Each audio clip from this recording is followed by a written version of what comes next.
남산골 새님과 임금님의 위험한 내기. 때는 바야흐로 영조 15년. 유난히 눈보라가 거세게 몰아치던 겨울밤이었습니다.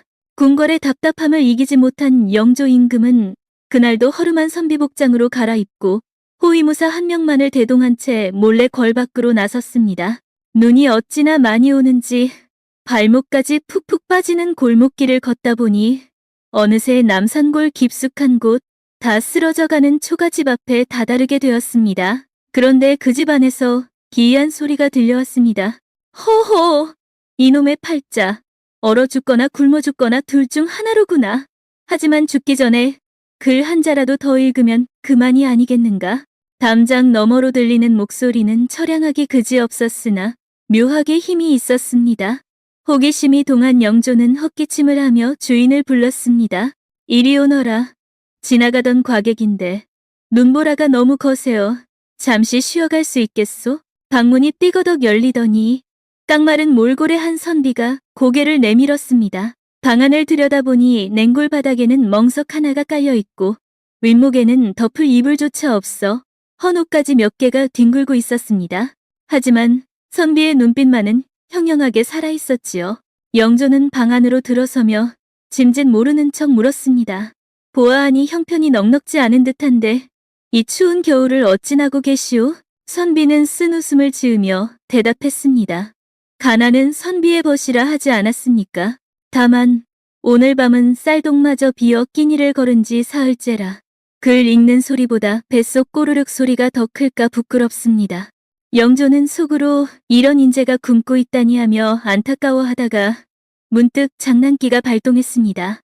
동시에 이 선비의 그릇을 시험해보고 싶어졌지요. 내 비록 지나는 과객이나 주머니에 엽전 몇 담은 있소. 우리 심심한데 내기를 하나 하는 게 어떻겠소? 내가 문제를 낼 터이니 당신이 맞추면 술과 고기를 사드리고 틀리면 당신이 내게 귀한 것을 하나 주시오. 선비가 눈을 반짝이며 물었습니다. 가진 것이라곤 이 몸뚱이뿐인데 무엇을 원하십니까? 당신이 진다면 당신의 운명을 내게 파시오. 앞으로 당신에게 들어올 복을 내가 가져가겠소. 이 무슨 황당한 제안입니까? 보통 사람 같으면 미친 소리라며 쫓아냈을 테지만 선비는 껄껄 웃으며 승낙했습니다. 좋소. 어차피 지금 내 꼴을 보아하니 들어올 복도 없어 보이니 믿져야 본전 아니겠소? 영조는 문제를 냈습니다. 세상에서 가장 높으면서도 가장 낮은 것은 무엇이오? 선비는 잠시 생각하더니 대답했습니다. 그것은 임금의 마음입니다. 만백성 위에 있어 가장 높으나 가장 낮은 백성의 소리까지 들어야 하니 가장 낮기도 하지요. 영조는 내심 감탄했습니다. 정답은 하늘과 땅이라 생각했으나 선비의 답이 훨씬 깊이가 있었기 때문입니다. 하지만 짐짓 딴청을 피우며 말했습니다. 틀렸소. 정답은 하늘과 땅이오. 약조한 대로 당신의 운명은 이제 내 것이오. 선비는 억울할 법도 한데 담담하게 고개를 끄덕였습니다. 약속은 약속이니 그리하십시오. 이제 제 복은 대개 것이 되었구려. 영조는 품에서 돈주머니를 꺼내 던져주고는 묘한 미소를 남기고 그 집을 나섰습니다. 그리고 다음 날 영조는 궁으로 돌아와 이조판서를 불렀습니다. 남산골 끝자락 초가집에 사는 아무개라는 선비를 당장 불러들여라. 그에게 벼슬을 내릴 것이다. 조정 대신들은 술렁거렸습니다.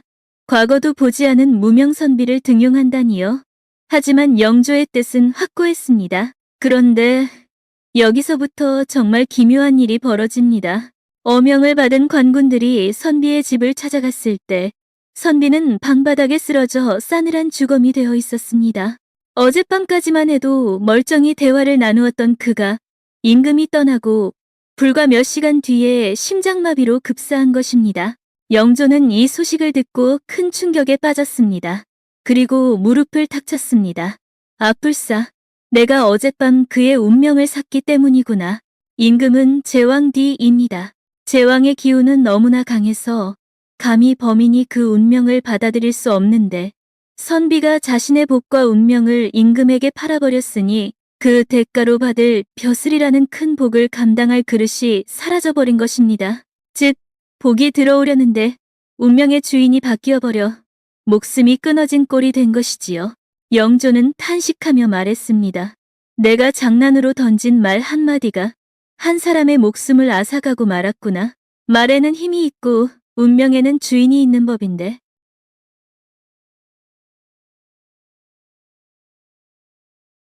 첫 번째 이야기 재미있게 들으셨나요? 말 한마디로 운명이 뒤바뀐 선비의 이야기는 참으로 씁쓸했지요. 자, 이번에는 분위기를 조금 바꿔보겠습니다. 여러분은 혹시 점이나 관상을 보신 적이 있나요? 만약 용하기로 소문난 관상쟁이가 여러분의 얼굴을 보자마자 대뜸 당신 사흘 뒤에 죽을 목숨이야 라고 한다면 과연 그 공포를 감당할 수 있을까요? 여기 그 저주 같은 예언을 듣고도 기적처럼 살아남은 한 남자의 이야기가 있습니다. 조선 숙종 때의 일입니다. 한양의 운종가, 지금의 종로 거리는 늘 사람들로 북적였는데 그 중에서도 유독 장사가 잘 되는 비단 가게가 하나 있었습니다. 주인은 김진사라 불리는 젊은 상인이었지요. 그는 수완이 좋고 재물이 넘쳐나 세상 무서울 것이 없는 사람이었습니다. 그러던 어느 날 김진사는 장터를 지나다 기가 막히게 관상을 잘 본다는 노인을 마주쳤습니다.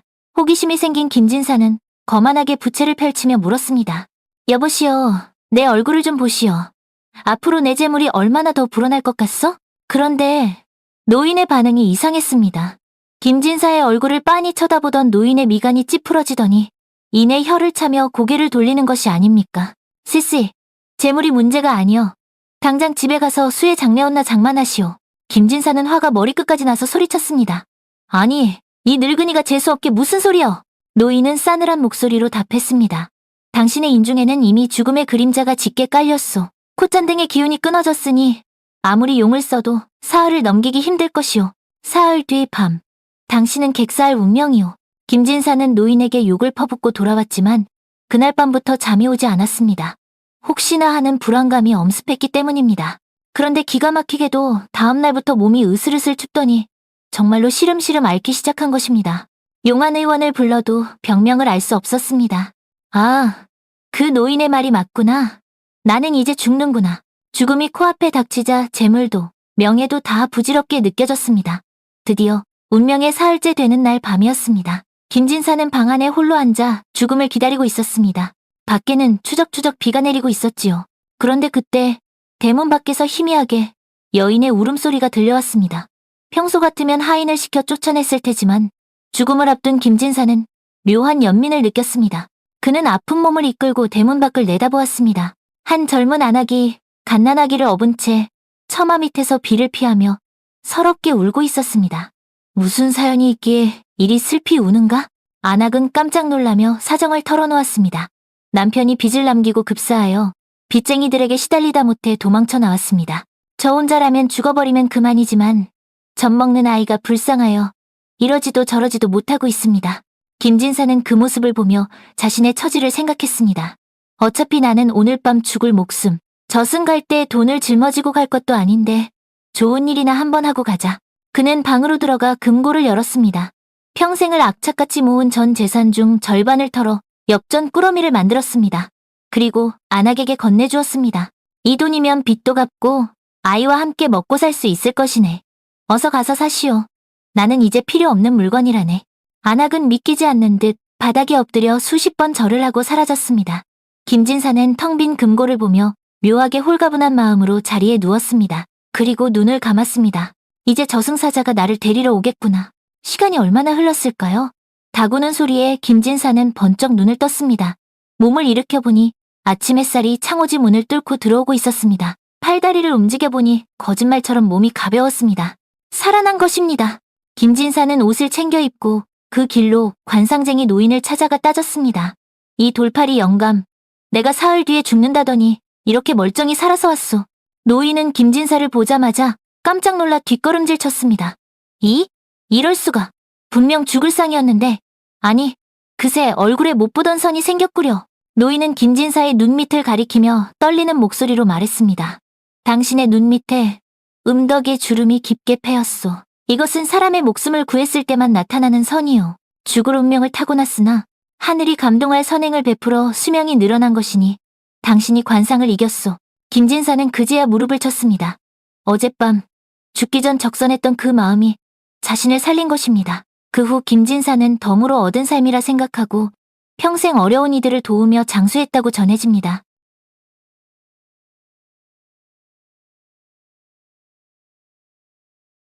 옛말에 관상부려심상 관상보로 신상이라는 말이 있습니다. 얼굴 생김새는 마음 씀씀이만 못하다는 뜻이지요. 사흘 뒤 죽을 운명조차 바꿔버린 김진사의 이야기. 어쩌면 우리의 운명은 정해진 것이 아니라 지금 이 순간 우리가 어떤 마음을 먹느냐에 따라 실시간으로 바뀌고 있는 건 아닐까요? 훈훈한 이야기로 가슴을 데웠으니 이제 다시 등골이 오싹해질 차례입니다. 다음 이야기는 조선시대. 억울하게 죽은 원혼들이 가장 많이 출몰했다는 곳.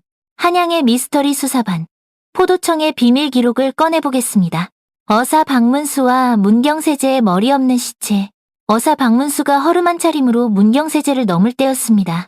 산중턱으슥한 곳에 사람들이 웅성거리고 있어 가보니 끔찍하게도 머리가 잘려나간 시체 한 구가 멍석에 덮여 있었습니다.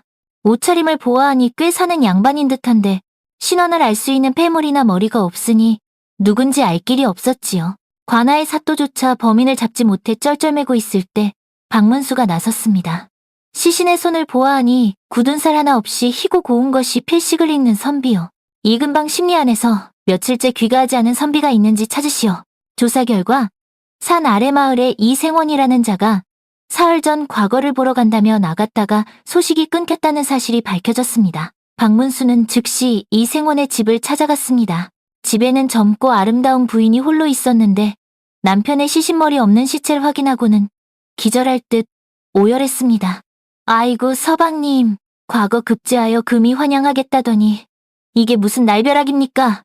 마을 사람들은 모두 부인의 눈물에 함께 슬퍼했습니다. 하지만 박문수의 눈은 매섭게 빛났습니다. 그는 슬쩍 부인에게 물었습니다. 부인, 슬픔이 크시겠소. 헌데 남편이 떠날 때 무엇을 가지고 갔소? 부인은 울면서 대답했습니다. 노잣돈 엽전 50냥과 비단 옷 2벌을 챙겨가셨습니다. 박문수는 고개를 끄덕이고는 관아로 돌아와 사또에게 은밀히 속삭였습니다. 범인은 저 부인과 내통하는 자요. 그리고 부인도 공범이요. 사또가 기가 막혀 반문했습니다. 저리 서럽게 우는데 어찌 의심하십니까? 보통 남편이 참혹하게 죽으면 누가 그랬느냐, 범인은 잡았느냐를 먼저 묻는 게 인지상정이요. 헌데 저 부인은 시체를 보자마자 남편인 줄 단박에 알아챘고 돈 이야기가 나오자마자 액수를 정확히 댔소. 미리 알고 있었다는 뜻이지. 박문수는 꾀를 내었습니다. 옥에 갇힌 흉악범의 잘린 머리 하나를 구해다가 이생원의 머리인 양속여 부인의 집 마당에 던져넣게 했습니다. 그리고 몰래 숨어서 지켜보았지요. 한밤중 쿵 소리에 밖으로 나온 부인은 머리를 보고 비명을 지르기는커녕 싸늘한 표정으로 혀를 찼습니다. 귀처리를 깔끔하게 하라니까 기어이 흔적을 남겼네. 서방님 내연남도 참 미련하시지. 그 순간 박문수와 포졸들이 들이닥쳤습니다. 내 인연! 죽은 남편의 원혼이 두렵지도 않느냐? 알고 보니 부인은 이웃마을의 한량과 눈이 맞아 과거를 보러 가는 남편을 뒤쫓아가 살해하고 돈을 뺏은 뒤 얼굴을 못 알아보게 하려고 머리를 잘라 계곡에 버린 것이었습니다. 박문수의 명쾌한 추리에 억울한 선비의 원한이 풀리는 순간이었습니다. 한양 여인 실종 사건과 구미호의 연회, 사건을 맡은 베테랑 다모 연화는 사라진 여인들이 모두 한양의 유명한 백선비의 신앙송회에 참석했다는 공통점을 찾아냈습니다. 백선비는 옥골선풍의 외모로 여인들의 마음을 훔치기로 유명했지요. 연화는 양반집 여종으로 위장하여 그 낭송회에 잠입했습니다. 깊은 산속 으리으리한 기와집에서는 밤새도록 연회가 열렸습니다. 백선비가 시를 읊을 때마다 여인들은 황홀경에 빠져 정신을 차리지 못했습니다. 그런데 연화의 눈에 이상한 점이 포착되었습니다. 기름진 고기와 향긋한 술이 넘쳐났는데 자세히 맡아보니 고기 누린내가 아니라 비릿한 피냄새가 진동하는 것입니다. 게다가 병풍 뒤 그림자에는 백선비의 그림자가 비치는데 사람이 아니었습니다. 그림자는 길게 찢어진 입과 9개의 꼬리를 살랑거리고 있었지요. 구미호다. 연화는 등골이 오싹했지만 침착하게 기회를 엿보았습니다. 백선비가 술에 취해 비틀거리는 척하며 한 여인을 안방으로 데려가려던 찰나 연화가 품에 숨겨둔 은장도를 꺼내 촛불을 베어버렸습니다. 띠이다! 불이 꺼졌다. 어둠 속에서 연화는 미리 준비한 팥과 소금을 백선비에게 뿌렸습니다. 이 요물아, 본색을 드러내라. 크아악. 백선비의 고운 얼굴이 일그러지더니 털이 숭숭 난 여우의 형상으로 변했습니다. 그는 여인들의 간을 빼먹기 위해 홀리고 있었던 것입니다. 정체가 탄로나자 구미호는 날카로운 발톱을 세워 연화에게 달려들었습니다. 하지만 그때 연화의 신호를 받고 매복해 있던 포졸들이 화살을 쏘며 들이닥쳤습니다. 쏴라! 한 놈도 놓치지 마라! 구미호는 꼬리 몇 개가 잘린 채 지붕을 타고 도망쳤고 현장에서는 수많은 짐승의 뼈와 실종된 여인들의 옷가지가 발견되었습니다. 그날 이후 한양의 여인들은 밤에 함부로 낯선 선비를 따라 나서지 않게 되었다고 합니다. 혹시 지금도 밤길에 지나치게 잘생긴 남자가 말을 건다면 조심하십시오. 그의 그림자에 꼬리가 있을지도 모르니까요. 새벽 3시, 도깨비 시장의 위험한 거래.